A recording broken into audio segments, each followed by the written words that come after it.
There are moments in your life that arrive disguised as something ordinary. They knock on the door dressed in the plain clothes of a Tuesday night, smelling of takeout and exhaustion, and you let them in because you have no reason not to. You don't realize until much later that they are not visitors. They are architects. They have come to remodel the very structure of your world, to knock down a wall you thought was load-bearing, to install a window where you were sure there was only darkness. For me, that moment arrived in the form of a question, whispered across the 2 feet of space that separated the end of our worn-out sofa from the threshold of my bedroom. It was a question that had been building in the silence for weeks, a gathering of atmospheric pressure so immense that the eventual storm felt both shocking and inevitable. "Hey," he said, his voice rough with a sleep he hadn't yet found.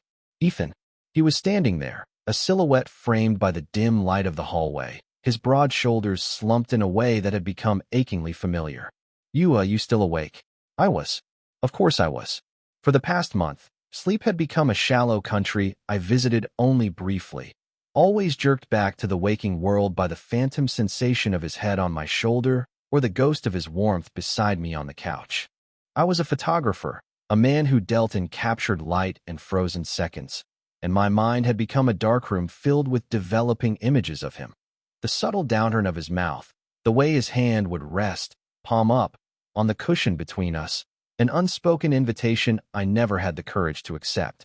I had been lying in my bed, staring at the ceiling, cataloging the sounds of the apartment, the hum of the refrigerator, the groan of the pipes, and the soft, restless padding of his footsteps in the living room. He was a swimmer, a man whose body was a testament to discipline and forward momentum, yet for weeks he had been adrift. I pushed myself up on my elbows, the old springs of my mattress sighing in protest. The light from the hallway spilled across my floor, a long, pale rectangle that stopped just short of my bed. He stood on the other side of that line of light, in the territory of the communal, the shared, the platonic. "Yeah," I answered, my own voice thicker than I expected. "Can't sleep. What's up?" He shifted his weight, a gesture I had learned to interpret as a preamble to vulnerability. It was the physical equivalent of clearing his throat before saying something that mattered. He ran a hand through his already messy hair, a dark tangle I knew was still slightly damp from a late-night shower meant to soothe muscles and mind. It hadn't worked. It hadn't been working for a long time. The silence stretched, and in it, I felt the familiar, frantic pulse of my own hope, a foolish, fluttering bird I was constantly trying to cage. I told myself he was just going to ask for a glass of water, or to borrow a book he would never read, or to complain again about the noise from the street. Anything ordinary, anything safe. Then he spoke again, and the ordinary fled the room. "I know this is weird," he started, and the apology in his tone was a warning siren. "And just, say no, obviously. But I can't. My room feels, I don't know, too big. Or something." He took a half step, his bare feet now touching the edge of the light on the floor. He was testing the water. He was always testing the water. I was wondering, is it okay if can I stay in here tonight? Just on the floor, or whatever. I don't want to be alone. And there it was. The architect, holding a sledgehammer. The question wasn't about the floor. We both knew it wasn't about the floor. My room was barely big enough for my bed and my desk. The floor was a minefield of camera bags and tripods.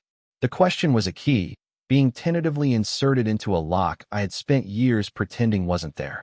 It was an admission of need so profound it bypassed all the carefully constructed defenses we had built around our friendship. He didn't want to be alone. And I, a man who had made a universe out of being alone with my feelings for him, was the one he came to. My heart hammered against my ribs, a frantic, desperate drumbeat. Every instinct screamed at me to say no, to preserve the fragile peace, to protect the friendship that was the most stable ground I had. To say no was to keep the blueprint of our lives intact. But looking at him, a strong man made small by a quiet sadness, a man I loved in a silent, hopeless way, I knew that the foundation was already cracked. The storm had already arrived. Saying no wouldn't stop the rain. It would just leave him to face it by himself. And I couldn't do that. I had never been able to do that. The shift had begun a month and a half before, on a rainy Sunday. It had been triggered by an ending, as so many new beginnings are. Ethan's girlfriend, Sarah, had ended their 2-year relationship. It wasn't a dramatic, plate-smashing affair, but a slow, quiet erosion, like a coastline giving way to the sea. I had watched it from a distance, the way one watches a storm gather on the horizon. I saw the increasing frequency of their tense phone calls, the long weekends where Ethan would stay home with a transparently false excuse, the way her name, once a constant and bright presence in his stories, began to fade from his vocabulary.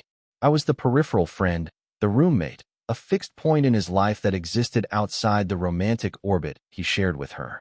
I was Switzerland, a neutral territory of movie nights and shared utility bills, and for that, I had always been grimly grateful. It meant I was safe. It meant I got to keep him. He came home that Sunday drenched from the rain, but it was a different kind of dampness that clung to him. It was a heavy, spiritual cold. He dropped his keys in the ceramic bowl by the door with a clatter that sounded too final, and walked into the living room where I was editing photos, the rhythmic click of my mouse the only sound. He didn't say anything for a long time. He just stood by the window, watching the water bead and race down the glass, his reflection a pale, ghostly double. I knew, with the kind of intuitive certainty that comes from years of studying someone, that this was it.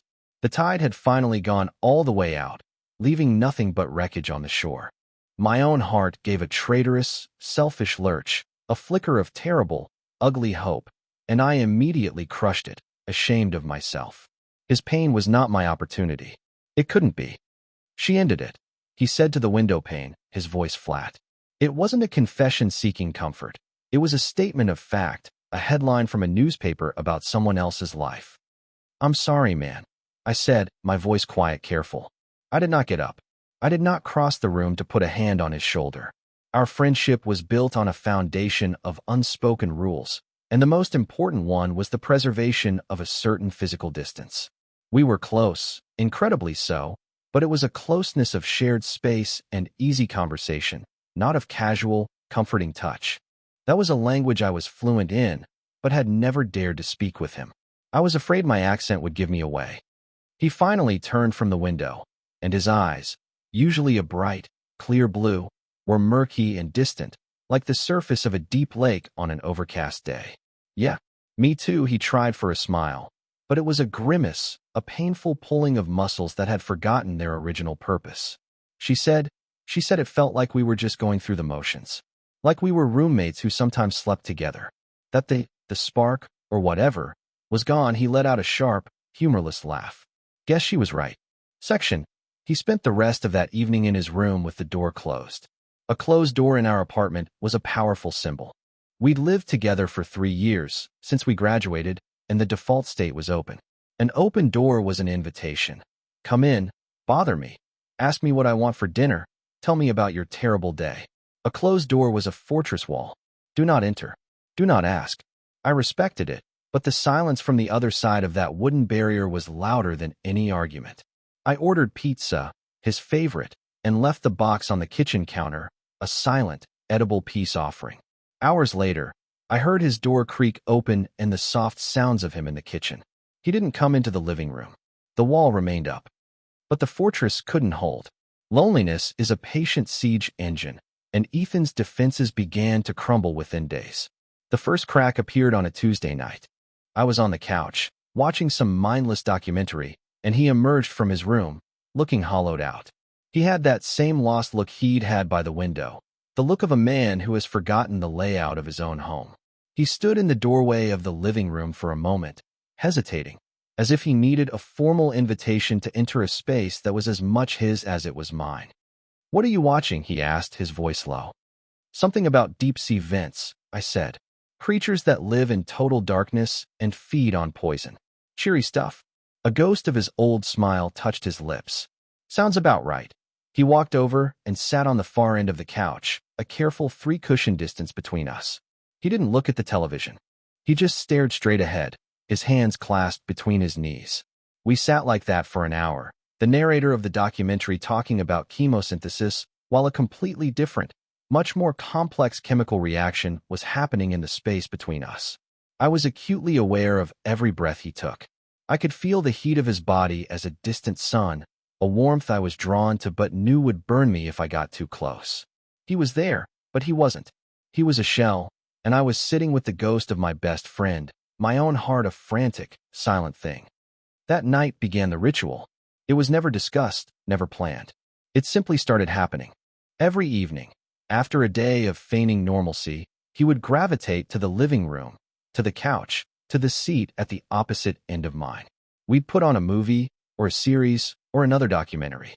The screen was the pretext, the socially acceptable reason for us to be in the same room, sharing the same quiet air.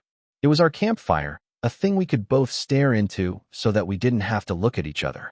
At first, the distance between us was a rigid, respected boundary. 3 cushions, an unbreachable territory. But loneliness, like water, seeks the path of least resistance. It flows and seeps and finds its level. The first time he crossed the boundary, it was almost imperceptible.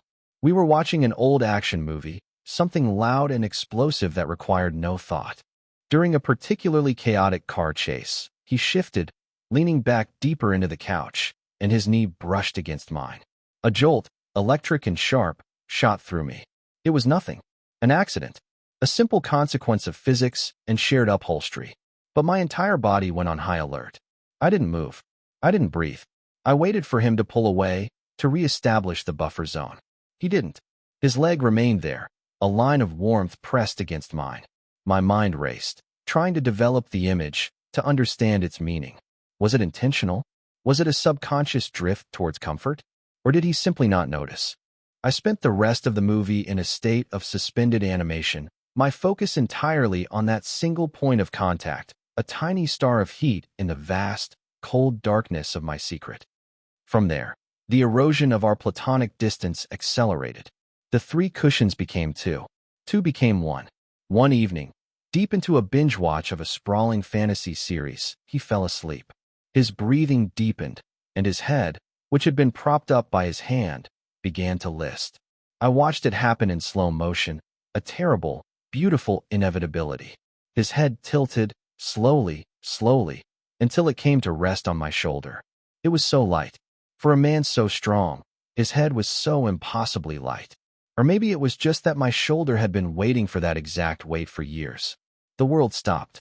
The dragons on the screen, the epic battles, the fate of kingdoms, it all dissolved into an irrelevant, distant hum. The only reality was the warmth of his hair against my neck, the soft puff of his breath on my skin, the solid, trusting weight of him. I did not move for 2 hours. My arm went numb. My neck cramped. I didn't care. I was a statue carved for this single purpose, to be a resting place for him.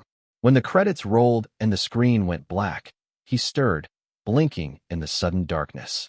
He lifted his head, a brief look of confusion on his face, which was quickly replaced by nothing. He didn't apologize.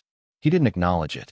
He just mumbled, "Guess I was tired," stood up, and went to his room, leaving me alone in the ringing silence, my shoulder still burning where he had been. This became the new, unspoken normal. He would fall asleep against me. It was deniable. It was an accident. He was tired. He was grieving. He was just seeking mindless, non-threatening comfort, the way a cat curls up against a warm radiator. I was the radiator. I was a utility. I told myself this over and over, a mantra to keep my own heart in check. But the analysis was exhausting. Every night was a tightrope walk. His hand would fall on the cushion between us, fingers slightly curled. My own hand would be inches away. The space between them was a screaming void, a canyon of unspoken things. I would stare at his hand, at the clean, short fingernails, the strong knuckles, the faint scar across his index finger from a kitchen accident we'd laughed about a year ago. I would feel an almost gravitational pull to just reach across that chasm, to lace my fingers with his. It would be so easy. It would destroy everything. His door, which had been so definitively closed in the first days after the breakup, began to adopt a new policy. It was never fully open, but it was never fully closed, either. It was always left ajar, a precise 6-inch gap. It was an architectural question mark. What did it mean? Was it an invitation? A sign that the fortress walls were down, but the guards were still wary? Or was it just carelessness? I would lie in my own bed, in my own room, and see that sliver of light from his bedside lamp cutting across the dark hallway. It felt like a tether.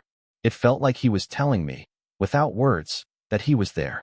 that he was awake, that he was alone. And it was my knowledge of that sliver of light, that constant, silent signal of his solitude, that kept me awake as well, a sentry at a post I hadn't been assigned, for a man who didn't know he was being guarded. The ritual was a slow, agonizing process of revelation, like watching a photograph develop in a chemical bath. An image was emerging from the blank paper, something I hadn't expected to see. I had always seen his relationship with Sarah as a solid thing, something that defined him. But in its absence, I was beginning to see that maybe it was just a frame, and the picture inside was something else entirely. He was not just a man grieving a lost love. He was a man profoundly, deeply lonely, a loneliness that I suspected had predated the breakup by a long time. He was an athlete, a swimmer, used to the roar of the crowd and the camaraderie of a team, but that was all external. Inwardly, I was starting to believe he was as quiet and solitary as I was. His outward confidence was a performance, a well-practiced stroke that carried him through the choppy waters of social expectation. But at night, in the quiet of our apartment, the performance ended, and he was just Ethan, a man adrift, looking for a lighthouse. And he had, for reasons I couldn't fathom, chosen my faint, flickering beam. This nightly ritual of movies and accidental touches was our strange, silent language. It was a conversation happening in the margins, written in the grammar of proximity and the syntax of sleep. He was telling me something, and the terror and the hope of it all was that I was beginning to understand. Which brought us to this moment, to him standing in my doorway, finally speaking the subtext aloud. I don't want to be alone. The request to stay in my room was not the start of something. It was the culmination. It was the logical, terrifying next sentence in the conversation we had been having for weeks. The rituals on the couch, the accidental touches, the door left ajar, they were all questions. And his presence in my doorway was the final, definitive one, demanding an answer. He wasn't asking for floor space. He was asking to cross the last threshold. He was asking to come inside. I took a breath, the air in my lungs feeling thin and insufficient. The space between us was electric, charged with all the unspoken history, all the near misses on the couch, all the nights spent silently aware of each other through the walls. My room was my sanctuary, the one place where I allowed my feelings for him to exist without censorship. It was where I replayed our conversations, where I analyzed his every gesture, where I allowed myself the exquisite pain of wanting him. To let him into this space felt like letting him directly into my heart. It was the ultimate risk. He would see. He would know. The thought was both terrifying and, in a strange, exhilarating way, a relief. I was so tired of hiding. Okay, I said. The word was small, but it felt monumental. It felt like I had just pushed a lever that set a whole new world in motion. I saw the tension in his shoulders release, a subtle but profound deflation. It was the posture of a man who had been bracing for rejection. The floor's a mess, though, I added, trying to inject a note of normalcy, to ground this moment in the practical. You can take that side. I gestured to the far side of my bed, the side against the wall. It was a queen-sized bed, not enormous, but big enough. It was an offer I hadn't known I was going to make until the words were already out. The floor had been the pretense, the plausible deniability. The bed was the truth. He didn't hesitate. He just nodded, a single, grateful dip of his head. He walked into the room, crossing the line of light from the hallway and plunging the room back into near darkness, lit only by the faint glow of the city outside my window. He moved with a quiet purpose, navigating the familiar landscape of my room, and pulled back the covers on the side I had indicated. The sound of the sheets rustling was deafening in the silence. He slipped into the bed, his back to me, his body a long, warm line on the other side of the mattress. He was careful not to touch me, creating a new boundary, a respectful few inches of space between us. But the old one, the one that had defined our entire friendship, had been shattered. He was here. He was in my bed. For a long time, neither of us moved. I lay on my back, staring at the ceiling, my senses overwhelmed. I could feel the heat radiating from him, a palpable presence in the cool night air. I could hear the sound of his breathing, deeper and steadier now than it had been all night. The mattress dipped slightly with his weight, a constant, physical reminder that this was real. This was happening. My mind, The ever-present photographer was desperately trying to find the right exposure for this moment. Was it hope? Was it terror? Was it the beginning of something beautiful or the beautiful, tragic end of the best friendship I had ever known? I thought about the door to my bedroom. It was still open, a gaping rectangle of faint light leading back to the hallway, back to the world where we were just roommates. Then, from the other side of the bed, his voice came, a low murmur directed at the wall. "Liam?" "Yeah," I whispered back. He was quiet for a few seconds. I could hear him swallow. "Thank you. It's okay," I said, and the words felt inadequate, a tiny cup to hold an ocean of feeling. He shifted, turning over slowly to face me. In the dim, ambient light, I could just make out the shape of his face, the dark slash of his eyebrows, the glint of light in his eyes.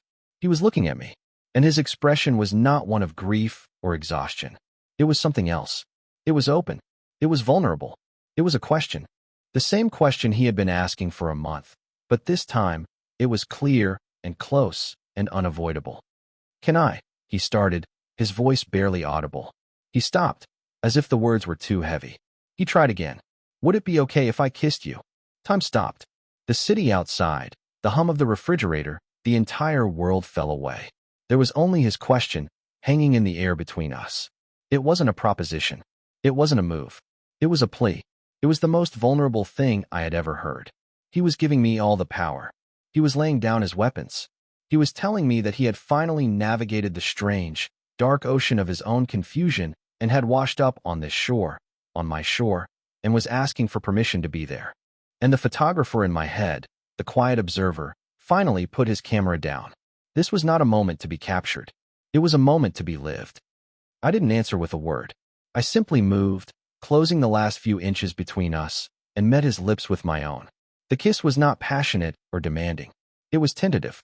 It was a question answered with another question. It was soft and slow, and it tasted of salt and relief. It was the feeling of a long-held breath being released. It was the quiet, profound peace of coming home.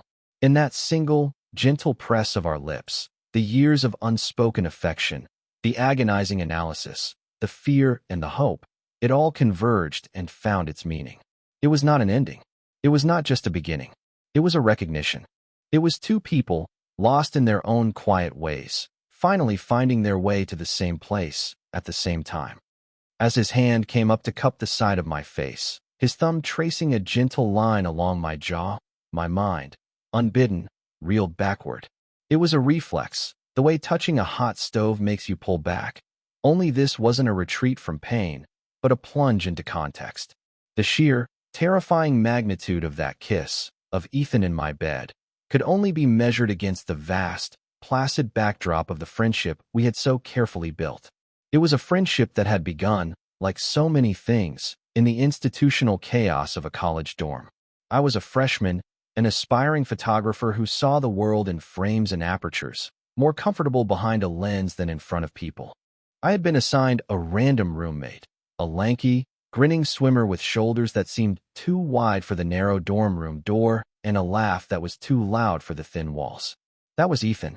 He was a force of nature, a high-pressure system of energy and charisma that threatened to overwhelm my quiet, low-pressure existence. I had been prepared to dislike him. I had braced myself for a year of loud music, messy habits, and a revolving door of strangers. Instead, I found a surprising and immediate sense of peace in his presence. He was boisterous, yes, but his energy wasn't chaotic. It was directed, focused. He would return from a grueling 5 a.m. practice, smelling of chlorine and exhaustion, and would move about the room with a quiet consideration that baffled me. He respected my need for silence when I was working, seemed genuinely interested in the photos I was taking, and had an uncanny ability to know when I needed to be coaxed out of my shell for a late-night food run. He was a creature of the sun, all bright surfaces and easy smiles, and I was a creature of the shadows, of the darkroom and quiet observation, yet somehow, our orbits aligned. We just fit. My feelings for him were a slow-developing photograph. At first, there was nothing, just the blank white paper of a new friendship. Then, slowly, shapes began to emerge in the chemical bath of daily proximity. I started noticing things. The way he'd chew on his lower lip, when he was concentrating on a difficult problem set. The spray of freckles across his nose that only appeared in the summer. The fierce loyalty he showed to his friends, a protective instinct that was as powerful as it was unassuming. The image of who he was sharpened, and with it, the image of what I felt for him. It wasn't a sudden lightning strike. It was a gradual dawning. Like a slow sunrise I was powerless to stop. By the end of our sophomore year, I knew. I knew that the warmth I felt when he laughed wasn't just friendship. I knew that the ache in my chest when I saw him leave for a date was not just platonic protectiveness. I knew that I was, quietly and completely, in love with my best friend. And I did what any rational, terrified 19-year-old would do. I built a fortress. I took all those feelings, all those dangerous, fragile hopes, and I locked them away in the deepest, most secure vault of my heart. I became a master of emotional architecture, constructing walls and moats and carefully guarded gates. My friendship with Ethan was too precious to risk. He was the anchor of my college life, the one person who saw me and accepted me without question. To confess my feelings would be to place a bomb at the foundation of that structure. It might not go off, but it might.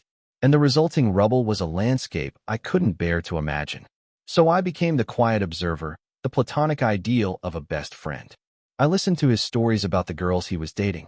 I gave him terrible, vague advice. I was the stable, reliable, safe harbor where he could dock his ship, never knowing that the harbor master was desperately in love with the captain. We moved in together after graduation, a natural, unquestioned progression. Our friendship had become one of the load-bearing walls of our lives. By then, he was with Sarah. I liked Sarah. She was smart and funny, and she made him happy. And watching them together was a unique and exquisite form of torture.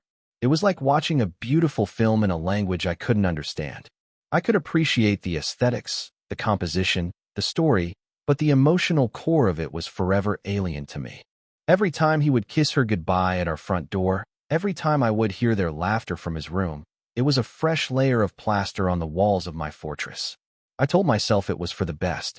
His happiness was paramount, and my role was to be the supportive friend, the reliable roommate. It was a role I had played for so long.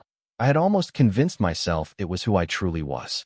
The longing became a dull, constant ache, a chronic condition I learned to live with, like a bad back or a faint, persistent ringing in my ears. So when Ethan kissed me, it wasn't just a kiss. It was a seismic event. It was a force powerful enough to shatter years of careful construction. The walls of my fortress, the locks on my vault, they didn't just break, they vaporized. Everything I had hidden for so long was suddenly out in the open, exposed under the harsh, terrifying light of reciprocation.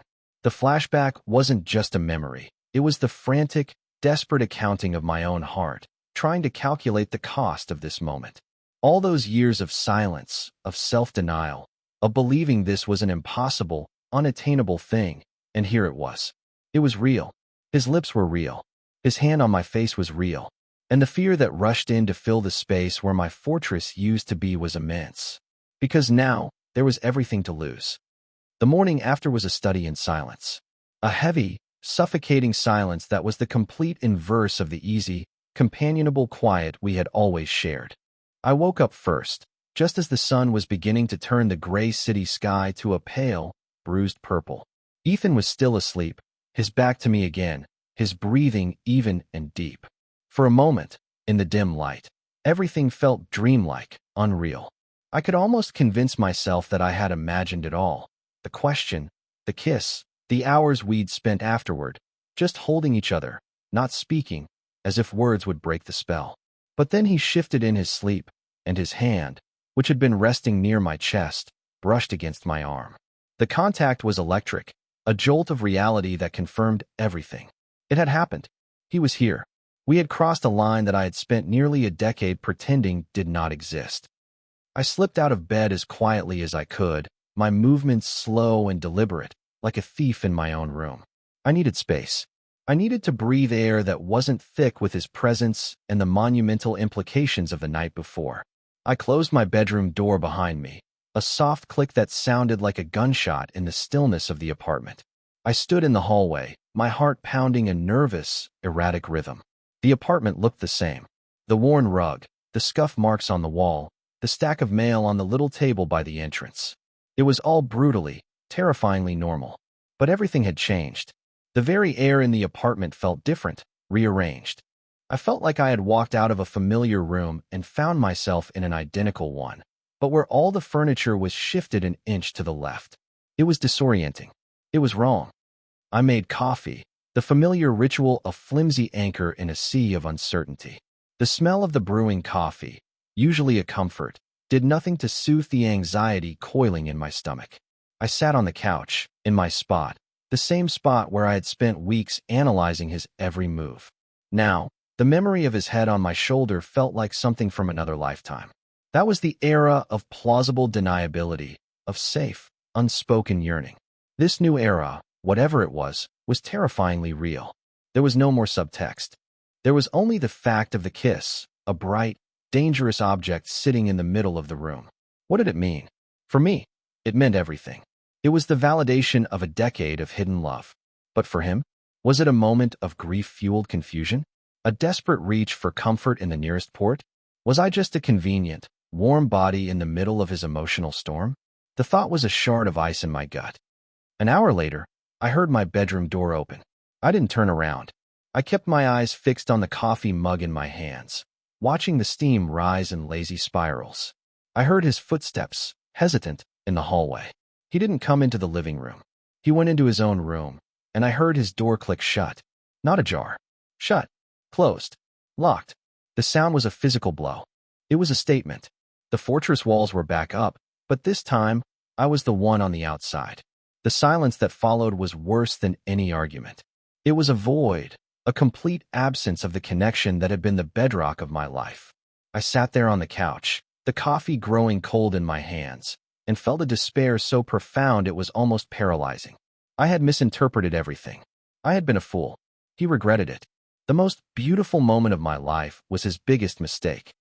He didn't emerge for the rest of the morning. Around noon, I heard the shower turn on in his bathroom. When he finally came out of his room, he was dressed to go out. Jeans, a hoodie, sneakers. He wouldn't look at me. He kept his eyes on the floor, on the walls, on anything but me. He grabbed his keys from the bowl by the door, the same bowl where he had dropped them on the day Sarah left him, the day this whole chaotic, beautiful, terrible mess had started. I'm, gonna go for a run, he mumbled, his voice strained. Ethan, I said, my voice quiet but firm. I couldn't let him leave. I couldn't let this silence fester and poison everything. We had to talk. He flinched at the sound of his own name, as if it were an accusation. He finally, looked at me. And his eyes, they were the eyes of a cornered animal. They were filled with a frantic, desperate panic. There was no trace of the vulnerability, the openness, the tenderness from the night before. It was all gone, replaced by a wall of sheer terror. And seeing that look, my heart, which I thought couldn't break any further, fractured into a million tiny pieces. I need some air, he said, his hand already on the doorknob.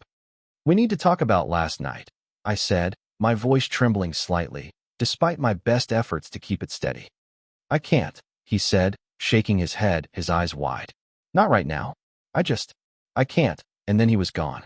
The door closed behind him, and I was left in the wreckage of the morning, in an apartment that had never felt so empty, so silent. The conflict wasn't a shouting match. It was this. It was his withdrawal, his fear. He had initiated everything. He had crossed every line. He had asked the questions. He had sought the comfort. He had asked for the kiss. And now, he was running from it, as if he had stumbled into a burning building and was desperate to get out. And I was the fire. The hours he was gone were the longest of my life. I paced the apartment, a caged, restless energy thrumming through me. I went from hurt to anger to a deep, hollow sadness and back again. How could he do this? How could he open that door, invite me into that vulnerable space, and then slam it shut in my face? The photographer in me, the observer, tried to be objective. He's confused. He's scared. He just got out of a long-term relationship. He's probably questioning his entire identity. My rational mind understood all of this. But my heart, my raw, exposed, hopeful heart, was bleeding. It felt like a betrayal. He had made me feel safe enough to be vulnerable, only to reveal that he was the most dangerous thing in the room. When he finally came back, hours later, he looked wrecked. His hair was damp with sweat, his face was pale, and the panic in his eyes had been replaced by a bone-deep exhaustion. He looked like he'd run a marathon, not just a few miles. He dropped his keys in the bowl and just stood there, leaning against the doorframe, his head bowed. He didn't seem to have the energy to even make it to his room. The anger that had been simmering in me all afternoon evaporated, replaced by a weary, aching tenderness. He wasn't a monster. He was just a man, a scared, confused man, who was in way over his head. And he was my best friend. And he was hurting. I stood up from the couch and walked over to him. I stopped a few feet away, not wanting to crowd him, not wanting to make him feel cornered again. "Hey," I said softly. He looked up, his eyes red-rimmed. "Hey, are you going to talk to me?" I asked. There was no accusation in my voice, just a quiet plea. "Because this silence is going to kill me, Ethan." He let out a long, shuddering breath, a sound that was halfway to a sob. "I'm sorry," he whispered, his voice cracking. "Liam, I am so sorry. I'm so messed up." "I'm not mad," I said, and I was surprised to find that it was true. The hurt was there, but the anger was gone. I'm lost. I don't understand. Last night was," he trailed off, shaking his head. "It was real. It wasn't. I wasn't using you. It wasn't about Sarah. It was about you." He finally met my gaze, and his eyes were swimming with a miserable, honest confusion. "And that's what's terrifying me. I've known you for almost 10 years. You're my person. You're the most important person in my life. And I never let myself see you. Not like that." He pushed himself off the doorframe and took a hesitant step towards me. "This whole month," he continued, his voice gaining a bit of strength, "since Sarah left, it was like a filter was removed. Everything was quiet for the first time in years. And in the quiet, all I could hear was you. Your presence. The way you just are. The way you see things. And I started needing to be near you. Not for comfort from the breakup, but for comfort from everything else. From the noise in my own head. And last night, when I asked if I could kiss you, that was the most honest I've been with anyone, maybe ever. And it felt right. It felt more right than anything with Sarah ever did." He stopped, his face contorted with the effort of putting his chaotic feelings into words. "And then I woke up this morning," he whispered, "and I was terrified. What did I just do? I just risked the one thing, the one person I can't live without. What if I'm wrong? What if this is just some weird, temporary confusion? What if I break you? I couldn't. I can't. I can't be the person who breaks you, Liam." His confession, his fear, it washed over me, and in its wake, all my own fear and hurt receded. He wasn't running from me. He was running from the fear of hurting me. He wasn't rejecting the kiss. He was terrified by its significance. He had seen the same stakes I had. He had looked at our friendship, this beautiful, stable thing we had built over a decade, and he was terrified of being the one to tear it down. And in that moment, I didn't feel broken or betrayed. I felt seen. He saw the fragility of my heart, and it scared him. It was the most profound, if painful, declaration of love I could imagine. I closed the remaining distance between us, and, for the first time without pretext or plausible deniability, I wrapped my arms around him. He was stiff for a second, surprised, and then he just collapsed against me, his own arms coming around my back, holding on tight, as if he were drowning and I was the only solid thing in the water. He buried his face in my shoulder, the same shoulder his head had rested on so many times, and he shuddered. He didn't cry, but a series of long, ragged breaths escaped him, the sound of a man who had been holding his breath for a very, very long time. "You won't break me," I whispered into his hair, my own voice thick with emotion. "The only thing that would break me is if you walked away and never told me why. The silence, that's what breaks things, Ethan. Not this. Not honesty." He held me tighter. "I don't know what this is," he mumbled against my shoulder. "I don't know what I'm doing." "Me neither," I admitted, and there was a strange freedom in the words. "But we can be confused together. We can be scared together. We don't have to have a map. We have to agree to walk in the same direction." He pulled back just enough to look at me, his face tear-streaked and exhausted, but the panic in his eyes was gone. In its place was a fragile, flickering hope, a light I recognized, because I had been guarding a similar one in my own heart for years. "Okay," he whispered. "Okay. Together." The resolution wasn't a grand, Cinematic moment. There were no soaring strings, no definitive declarations of eternal love. It was quieter than that, more real. It was two people standing in a hallway, choosing to face an uncertain future together rather than a certain, lonely past apart.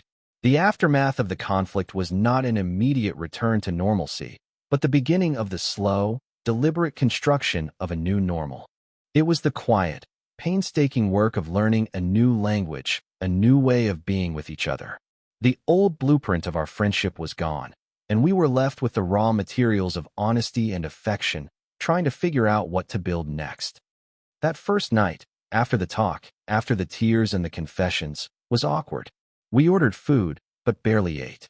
We sat on the couch, but this time the space between us felt charged with a different kind of energy. It wasn't the tension of unspoken things, but the shyness of things newly spoken.